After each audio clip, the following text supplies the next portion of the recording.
दोस्तों, हमारी जिंदगी में कई बार हम खुद को एक मुश्किल घड़ी में पाते हैं। कई बार हमें बड़े फैसले लेने पड़ते हैं, लेकिन हमें यह नहीं पता होता कि वो सही है या गलत। क्या उस फैसले का परिणाम हमारे जीवन में खुशियां लाएगा या मुसीबत। लेकिन कई बार हमारे पास सही निर्णय लेने की सुझाव नहीं होते और हम जल्दबाजी में फैसला कर लेते हैं, और उन फैसलों की वजह से हमारी जिंदगी सुखमयी हो सकती है या फिर हमारी जिंदगी नरक से भी बढ़कर हो सकती है। इसलिए सही फैसला लेने की क्षमता हमारे जीवन में सफलता हासिल करने के लिए आवश्यक है। तो चलिए आज की इस बोध कहानी के माध्यम से जानते हैं कि जीवन में सही फैसले कैसे लिए जाएं, और यह भी कि सही निर्णय लेने के तरीका कौन सा है। तो बिना किसी देरी के कहानी शुरू करते हैं। दोस्तों, कई साल पहले की बात है। एक छोटे से राज्य में एक बौद्ध भिक्षु निवास कर रहे थे, जिन्हें सभी जगहों पर उनके ज्ञान के बड़े चर्चे थे। वह बौद्ध भिक्षु बहुत ज्ञानी थे। उनके पास लोग बहुत दूर दूर से आते थे ताकि वे उनसे अपनी समस्याओं का समाधान प्राप्त कर सकें। उनके पास कोई भी कैसी भी समस्या लेकर क्यों ना आए, वह समस्या का समाधान अवश्य करते थे। जब भी वह किसी की समस्या सुनते तो उस समस्या को बड़े ही ध्यान से सुनते समझते, उसमें लीन हो जाते, और उसके बाद कुछ देर के लिए वह आंखें बंद करते और समस्या के बारे में अच्छे से सोच विचार करते और उसके बाद उसका समाधान देते। ऐसे में कोई भी व्यक्ति उनके बारे में केवल एक ही बात सोचता था, शायद इन साधु के पास कोई ऐसी चमत्कारिक शक्तियां हैं जिससे ये समाधान पूछते हैं और उसके बाद हमें वह समाधान बताते हैं। एक बार एक युवक ने उन महाराज से यह पूछ भी लिया। उस शिष्य ने पूछा, क्या आपके पास ऐसी कोई चमत्कारी शक्तियां हैं जिसके कारण आप हमारी समस्याओं का समाधान करते हैं, या आपके पास ऐसी कोई दिव्य दृष्टि है जिससे आप हमारी समस्याओं का समाधान खोज पाते हैं।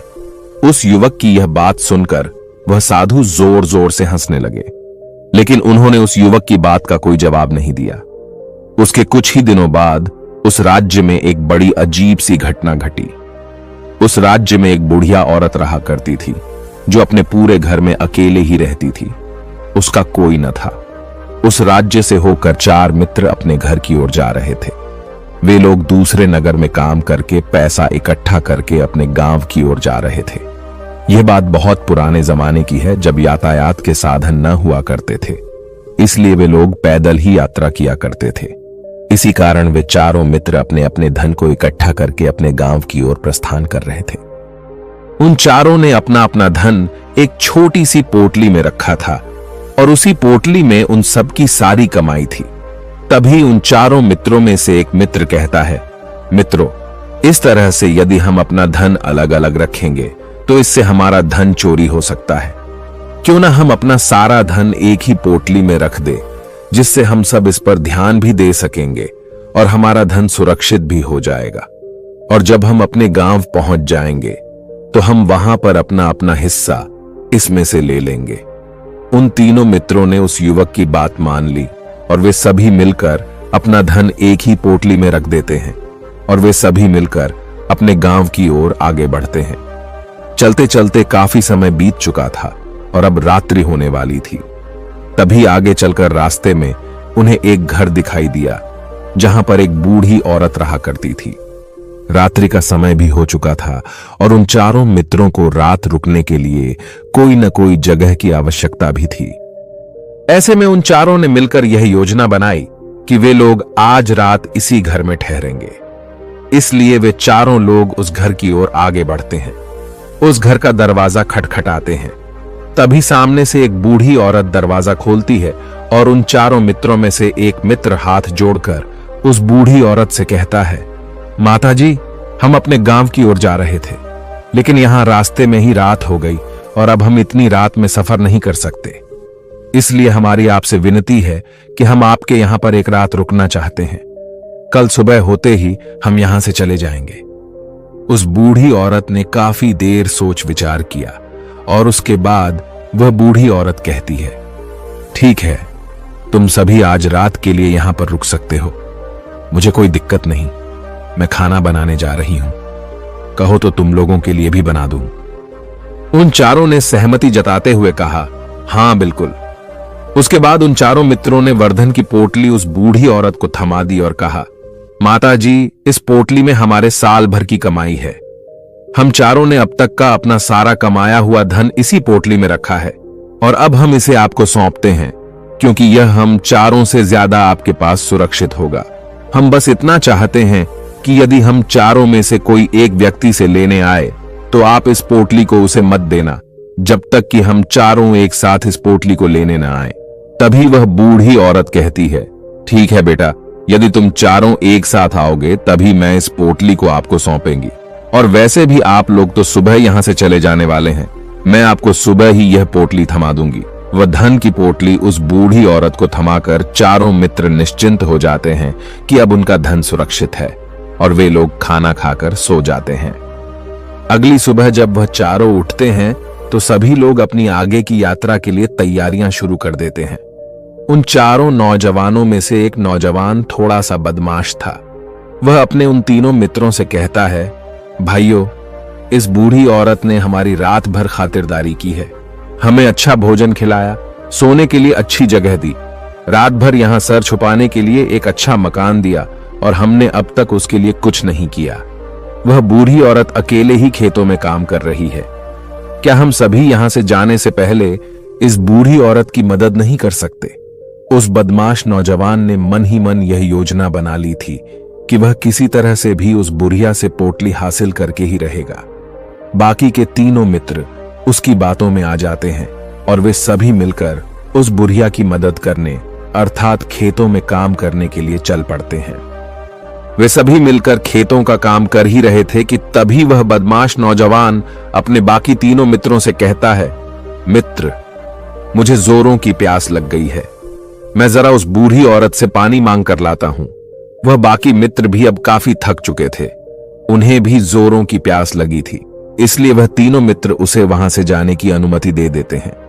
जैसे ही वह बदमाश उस बूढ़ी औरत के पास पहुंचता है, वह उस बूढ़ी औरत से कहता है, माता जी, अब हम यहां से जा रहे हैं, कृपया करके हमारे धन की पोटली हमें वापस दे दें। इस पर वह बूढ़ी औरत कहती है, नहीं नहीं, जब तक तुम चारों एक साथ न हो तब तक मैं वह पोटली किसी को नहीं दे सकती। तुम्ही ने तो कहा था कि जब तक हम चारों एक साथ न हो तब तक यह पोटली किसी को नहीं देनी है। तभी वह बदमाश उन तीनों की तरफ इशारा करते हुए कहता है, लाऊं। उन तीनों ने सोचा कि हमारा मित्र हमारे लिए पानी लाना चाहता है, इसलिए वह हमसे आज्ञा मांग रहा है। तभी उन तीनों मित्रों ने इशारे में उस युवक से कहा, हां हां ठीक है, ले आओ। ये देख उस बुढ़िया को यह लगने लगा कि अब ये चारों यहां से जा रहे हैं और यह अपनी पोटली मांग रहे हैं, इसलिए उस बुढ़िया ने वह कोट लाकर उस बदमाश के हाथों में रख दी और वह बदमाश उस पोटली को लेकर वहां से चला गया और बाकी के तीनों मित्र अपने खेत के काम में व्यस्त हो जाते हैं। कुछ देर के बाद जब वह तीनों खेत का काम करके वापस लौटते हैं और बुढ़िया से कहते हैं, माता जी, हमारा मित्र जो यहां पानी पीने आया था वह कहां गया? इस पर वह बुढ़िया कहती है, क्या वह पानी पीने आया था? पर वह तो कह रहा था कि हम चारों जा रहे हैं, कृपया करके हमारे धन की पोटली हमें थमा दे। तब तीनों बड़े आश्चर्य होकर उस बुढ़िया से कहते हैं, माता जी, हमने भला कहां वह पोटली मांगी थी, हमें तो प्यास लगी थी और हमने पानी के लिए इशारा किया था। तभी बूढ़ी औरत उन तीनों से कहती है, परंतु अब तो वह पोटली लेकर जा चुका है। तभी वह तीनों मित्र सर पकड़कर रोने लगते हैं और कहते हैं, माता जी, उसमें हमारा सारा कमाया हुआ धन था जो वह अकेले लेकर भाग चुका है। हमने तो आपको कहा था कि जब तक हम चारों एक साथ न आए तब तक आपको वह पोटली किसी को नहीं देनी है, फिर आपने ऐसा क्यों किया? इसमें आप ही की गलती है। हमने आपको उस पोटली की हिफाजत के लिए रखा था और आपने उसे एक ऐसे आदमी के हाथों में दे दिया जिसने हमारा सारा धन हमसे लूट लिया। हम बर्दाश्त नहीं करेंगे, हम राजा के पास जाएंगे और राजा से आपकी शिकायत करेंगे, न्याय की मांग करेंगे। अब तो इस बात का राजा ही फैसला करेंगे। तीनों नौजवान क्रोधित होकर राज दरबार में पहुंच जाते हैं और अपनी सारी समस्या उन राजा को बता देते हैं। जब वह राजा उन तीनों नौजवानों की बात ध्यानपूर्वक सुनता है तो वह तुरंत ही उस बुढ़िया को राज दरबार में पेश होने का आदेश देता है। राजा के आदेश पर राजा के सैनिक तुरंत ही उस बूढ़ी औरत को राज दरबार में पेश करते हैं और राजा भरी दरबार उस बूढ़ी औरत को दोषी करार कर देता है और कहता है, तुम्हें वह पोटली उस अकेले व्यक्ति को नहीं देनी चाहिए थी। जब उन्होंने तुमसे कहा था कि जब तक वह चारों एक साथ उस पोटली को लेने ना आए तब तक तुम्हें वह धन किसी को नहीं देना चाहिए था। इसमें तुम्हारी गलती है और अब तुम्हें इसका हर्जाना भरना होगा। तुम्हें इनका धन लौटाना होगा।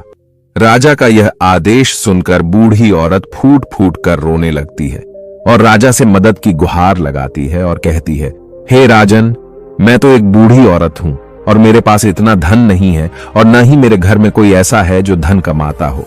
मेरे पास इतना धन नहीं कि मैं इनका धन लौटा सकूं। मैं तो अकेली हूं, बेसहारा हूं, कृपा करके मुझ पर रहम करें। लेकिन राजा उस बूढ़ी औरत की एक नहीं सुनता। वह बूढ़ी औरत रोते हुए अपने घर की ओर जा रही थी।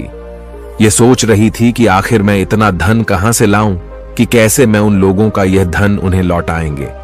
मेरे पास इतना धन नहीं है। मैं क्या करूं, कैसे करूं, कहां से लाऊं इतना धन? यदि मैंने उनका धन नहीं लौटाया तो मुझे राजा मार डालेगा। वैसे भी मेरी ही गलती है। जब उन चारों ने मिलकर मुझसे कहा था कि जब तक हम चारों एक साथ ना आए तब तक वह पोटली किसी को नहीं थमा दी है, फिर भी मैंने वह पोटली केवल उस एक व्यक्ति को थमा दी। इसमें गलती तो मेरी ही है। वह रोते रोते ये सारी बातें सोचते हुए अपने घर की ओर जा रही थी। तभी रास्ते में उस बूढ़ी औरत को वही संत मिले जो उस नगर में किसी भी समस्या का समाधान बड़ी ही सरलता और सहजता से करते थे। उन्होंने उस बूढ़ी औरत से कहा, क्या बात है बेटी, क्यों रो रही हो? इस पर वह बूढ़ी औरत उस संत को सब कुछ सच सच बता देती है और कहती है, हे महाराज, इसमें गलती तो मेरी ही है। उन चारों ने तो पहले ही कहा था कि जब तक वे चारों एक साथ न आएं तब तक वह पोटली मुझे किसी को नहीं देनी। लेकिन मेरी हिम्मत मारी गई थी जो मैंने वह पोटली केवल एक व्यक्ति को थमा दी और वह उनका सारा धन लेकर वहां से भाग गया। लेकिन अब मुझे यह समझ नहीं आ रहा कि मैं वह सारा धन कहां से लाऊं, कैसे जुटाऊं। मेरे पास इतना धन नहीं है और राजा ने तो आदेश भी दे दिया है कि मुझे उनका धन लौटाना ही पड़ेगा। लेकिन मैं यह समझ नहीं पा रही कि इतना सारा धन मैं कहां से लाऊं। तभी बसंत उस बूढ़ी औरत से कहते हैं, शांत हो जाओ, मैं कोई ना कोई रास्ता जरूर निकाल लूंगा। इतना कहकर वसंत वहीं पर बैठ जाते हैं, ध्यान करने लगते हैं। कुछ देर के लिए आंखें बंद कर सोचते हैं, विचार करते हैं। मौन रहकर वह समस्या का समाधान निकालते हैं और उसके बाद वह उस बूढ़ी औरत से कहते हैं, बेटी, राजा ने फैसला किया है वह बिल्कुल गलत है। आपने जो किया इसमें आपकी कोई गलती नहीं है। राजा का फैसला गलत है। उन संत के इतना कहने पर बूढ़ी औरत चुप हो गई और यह सोचने लगी कि आखिर राजा का फैसला कैसे गलत हो सकता है। राजा तो सभी के लिए न्याय ही करते हैं और वह कभी किसी का बुरा नहीं करते। फिर आखिर आज राजा का फैसला कैसे गलत हो गया? उन संत और उस बुढ़िया की बात आसपास के खड़े लोग सभी लोग सुन रहे थे और वे लोग भी बड़े अचरज में थे, क्योंकि राजा का फैसला कैसे गलत हो सकता है। राजा ने तो बिल्कुल सही फैसला लिया है। इस बूढ़ी औरत ने ही गलती की है। उन चारों का धन केवल एक ही को थमा दिया। ऐसे में इस बुढ़िया को उनका धन तो लौटाना ही चाहिए। राजा ने गलत फैसला कहां किया है? तभी बसंत उस बूढ़ी औरत से कहते हैं, जाओ और राज दरबार में कह दो कि हे राजन, आपका फैसला गलत है और सही क्या है, गलत क्या है, इसका फैसला मैं करूंगा। पहले तो बूढ़ी औरत इतनी हिम्मत ही नहीं जुटा पा रही थी कि वह राज दरबार में जाकर भरे राज दरबार राजा को यह कह सके कि राजन, आपका फैसला गलत है। लेकिन जैसे तैसे उसने हिम्मत जुटाई और वह वापस राज दरबार लौटी। उसने डरते हुए भरे राज दरबार राजा से बड़ी थर्राती आवाज में कहा, हे राजन, आपने जो फैसला किया है वह फैसला गलत है। इतना कहकर उसने राजा को सारी बात सच सच बता दी। उस बूढ़ी औरत की बात सुनकर राजा बहुत क्रोधित हुआ। राजा ने उस बूढ़ी औरत से कहा, कौन है वह संत जिसने मेरे फैसले को गलत बताया है? क्या उन्हें नहीं लगता कि मैंने सही निर्णय लिया है? मैं हर रोज कई निर्णय लेता हूं, कई फैसले करता हूं, लेकिन आज तक कभी किसी ने मुझसे यह नहीं कहा कि मेरा फैसला गलत है। यदि उन संत ने मुझे सही फैसला न सुनाया उन्हें फांसी की सजा दे दूंगा। ये बात पूरे नगर में फैल गई। सभी लोग यह जानने के लिए हैरान थे कि आखिर वह साधु ऐसा कौन सा फैसला सुनाने वाले हैं जो राजा से भी उचित होगा, जिसमें सबके लिए न्याय होगा। राजा ने अपने सैनिकों को तुरंत ही आदेश दिया कि जाओ और संत को राज दरबार में लाओ। राजा की आज्ञा के अनुसार वे सैनिक तुरंत ही उन संत को लेने के लिए निकल पड़े। वे लोग कुछ ही देर बाद उन संत को लेकर राज दरबार पहुंचे। राज दरबार में सभी लोग उपस्थित थे और सभी लोग उन संत के फैसले का इंतजार कर रहे थे। उन संत को देखकर राजा कहता है, महाराज, आपको ऐसा क्यों लगता है कि हमने जो फैसला किया है वह गलत है? इस बुढ़िया ने यह वादा किया था कि वह चारों लोगों को एक साथ ही वह पोटली थमाई गई। फिर आखिर उसने अपना वादा क्यों तोड़ा? इसने यह गलती क्यों की कि इसने केवल एक ही को पोटली थमा दी और वह उनका सारा धन लेकर यहां से भाग गया? तो क्या इसमें इसकी गलती नहीं है? क्या इसे इनका धन नहीं लौटाना चाहिए? इस पर वह साधु बड़ी विनम्रता से राजा से कहते हैं, हे राजन, यह आपका फैसला था, लेकिन मैं आपसे कुछ कहना चाहता हूं। इस पर राजा कहता है, ठीक है, कहिए, आप क्या कहना चाहते हैं? इस पर वह साधु बड़ी विनम्रता से राजा से कहता है, हे राजन, जैसा कि वादा किया गया था कि पोटली एक साथ उन चारों को ही दी जाएगी, तो अभी तो यह केवल 3 है। चौथा कहां है? तो इनसे कहिए कि यह लोग यहां से वापस जाएं और अपने उस चौथे मित्र को यहां लेकर आएं, तभी इनका धन वापस किया जाएगा। और वादा भी ऐसा ही किया गया था कि जब तक चारों लोग एक साथ न हो, तब तक उनका धन उन्हें नहीं लौटाया जाएगा। और यदि यह बूढ़ी औरत इन तीनों को धन लौटा देती है, तो यह बूढ़ी औरत अपना वादा तोड़ देगी और यह सही नहीं है। इसलिए यदि आप चाहते हैं कि इनका धन लौटाया जाए, तो पहले इनसे कहिए कि ये लोग जाएं और अपने उस चौथे मित्र को यहां पर वापस ले आएं। उस राज दरबार में हर कोई इस बात को सुनकर बहुत खुश हुआ। सभी ने उन संत की बहुत तारीफ की। राजा भी उन संत के इस फैसले से पूरी तरह से सहमत था। राजा तुरंत ही उन संत के सामने सिर झुका लेता है और हाथ जोड़कर उनसे कहता है, हे महाराज, आपका यह फैसला इतना सही कैसे हो सकता है? आखिरी बात मेरे दिमाग में आई क्यों नहीं? मैंने इस बात को इस तरह से सोचा क्यों नहीं? तभी वह साधु उस राजा से कहते हैं, हे राजन, आपके पास और भी काम होते हैं। आप दिन भर व्यस्त रहते हैं और आपको जल्दीबाजी में फैसले लेने पड़ते हैं। आपने इस मामले को सुना समझा, लेकिन इसे देखने में आप गलती कर गए। इसे आपने केवल ऊपरी तौर पर देखा। आपने इसकी गहराई तक जाने का प्रयास तक नहीं किया। यदि आपने इस मामले की गहराई को देखा होता, समझा होता, तो आप भी इसी नतीजे पर आते। जब तक हम किसी मामले की गहराई तक नहीं जाते, तब तक हम उसका सही समाधान नहीं निकाल सकते। लेकिन हम में से अधिकांश लोग तो अपने फैसले केवल जल्दीबाजी में लेना चाहते हैं, भले ही वह मामला कितना भी गंभीर क्यों ना हो। हमें तो बस अपना हक चाहिए, हमारा नाम होना चाहिए, भले ही फैसला हमारे लिए आगे चलकर हमारे लिए नुकसानदायी क्यों ना हो। लेकिन हम तो उस मामले की गहराई तक जाने के लिए सोचते तक नहीं। तभी वह राजा उन संत से कहता है, हे महाराज, क्या आपके पास कोई दिव्य शक्तियां हैं? क्या आपके पास ऐसी कोई चमत्कारिक शक्ति है जिसे आप सवाल करते हैं और बदले में वह आपको जवाब देती है, जिस कारण आप सटीक और सही समाधान बता पाते हैं? राजा की यह बात सुनकर वसंत मुस्कुराने लगे और राजा से कहते हैं, हे राजन, यह सवाल मुझसे कई लोगों ने पूछा है और मैंने कभी किसी का कोई जवाब नहीं दिया। लेकिन आप इस राज्य के राजा हैं, इसलिए मैं आपके इस प्रश्न का उत्तर देता हूं। आप में से कई लोगों को यहां ऐसा लगता है कि मेरे पास कोई ऐसी शक्तियां हैं जिससे मैं बात कर सकता हूं, जिससे मैं कोई भी समस्या का समाधान पा सकता हूं। लेकिन मैं आप लोगों को एक बात सच सच बता देता हूं, मेरे पास ऐसी कोई शक्तियां नहीं हैं। मैं तो केवल हर मामले की गहराई तक सोचता हूं, उस बात पर विचार करता हूं, और जब मैं विचार करता हूं तो मेरे सामने कई सारे समाधान आते हैं, और जो समाधान मेरे सामने आते हैं मैं उन पर भी विचार करता हूं, उनके बारे में भी गहराई तक जाता हूं। और जब मुझे लगता है कि इस समस्या का समाधान यही होना चाहिए, तभी मैं समाधान उस व्यक्ति को देता हूं ताकि वह अपनी समस्या का समाधान कर सके।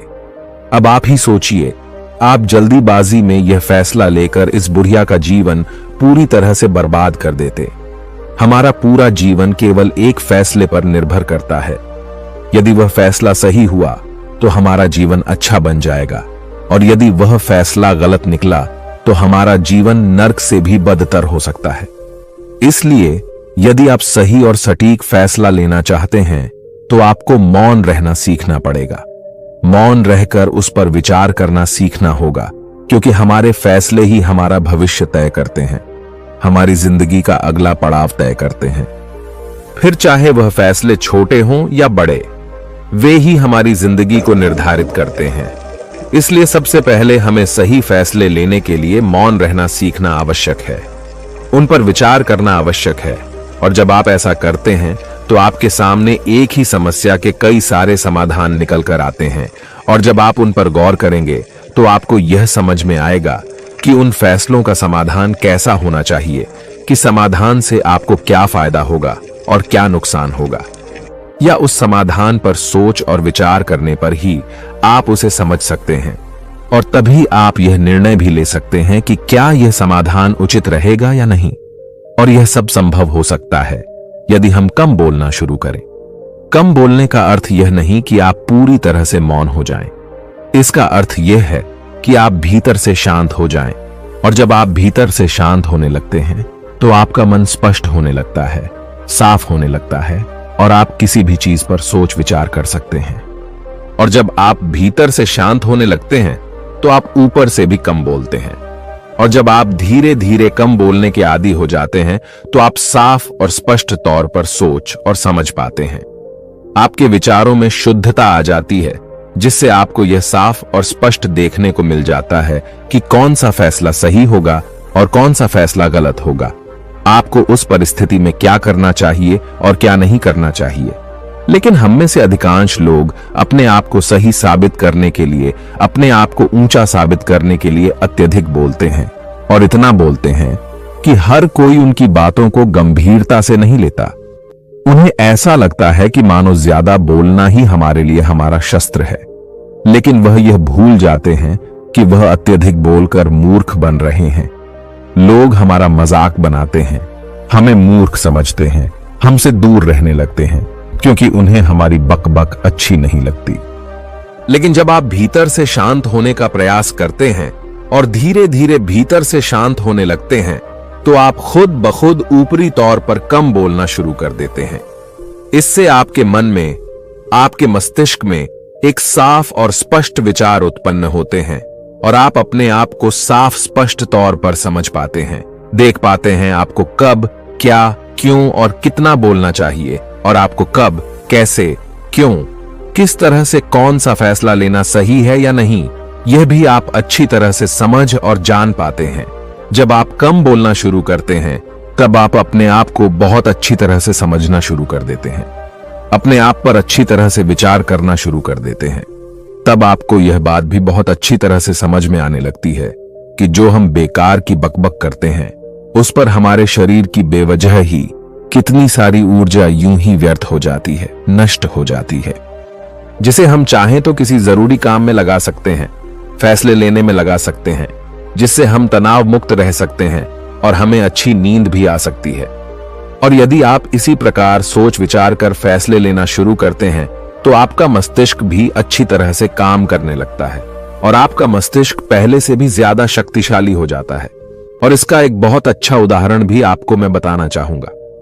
जब आप स्कूल में पढ़ते थे या फिर आज भी आप पढ़ रहे हो तो आपने देखा होगा कि जो बच्चे होनहार होते, होशियार होते हैं, वे लोग बहुत कम बातें करते हैं और अपना समय सही चीजों में लगाते हैं। वह अधिकांशतः अपना समय मौन होकर ही बिताते हैं। इसी वजह से वह पढ़ाई करने में बहुत तेज होते हैं। वह जो कुछ भी पढ़ना चाहते हैं वह उसे याद कर ले जाते हैं।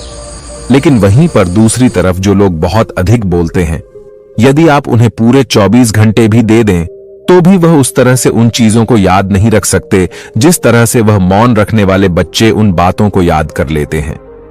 और महान चाणक्य ने भी यही कहा है कि जो व्यक्ति यह समझ जाता है कि उसे कब, कहां और कितना बोलना चाहिए, उस व्यक्ति को सफल होने से कोई नहीं रोक सकता। और आप इतिहास उठाकर देख सकते हैं, आज तक जो भी लोग महान हैं, जो लोग भी सक्सेसफुल बने हैं, उन लोगों की आदत बहुत कम बोलने की है। उनका पूरा ध्यान केवल अपने लक्ष्य पर होता है और अपना पूरा समय वह अपने लक्ष्य को पाने में ही लगा देते हैं। इसीलिए आपको भी यह आदत अपने जीवन में उतारनी चाहिए। और कम बोलने का अर्थ यह नहीं कि आप ऊपर से कम बोलें, बल्कि आप भीतर से कम बोलिए, भीतर से शांत रहिए। यदि आप रोज इसका अभ्यास करते हैं तो केवल कुछ दिनों में ही इससे होने वाले लाभ आपको आपके सामने नजर आने लगेंगे। लेकिन वहीं पर दूसरी तरफ जो लोग बहुत अधिक बोलते हैं, यदि आप उन्हें पूरे 24 घंटे भी दे दें तो भी वह उस तरह से उन चीजों को याद नहीं रख सकते जिस तरह से वह मौन रखने वाले बच्चे उन बातों को याद कर लेते हैं। और महान चाणक्य ने भी यही कहा है कि जो व्यक्ति यह समझ जाता है कि उसे कब, कहां और कितना बोलना चाहिए, उस व्यक्ति को सफल होने से कोई नहीं रोक सकता। और आप इतिहास उठाकर देख सकते हैं, आज तक जो भी लोग महान हैं, जो लोग भी सक्सेसफुल बने हैं, उन लोगों की आदत बहुत कम बोलने की है। उनका पूरा ध्यान केवल अपने लक्ष्य पर होता है और अपना पूरा समय वह अपने लक्ष्य को पाने में ही लगा देते हैं।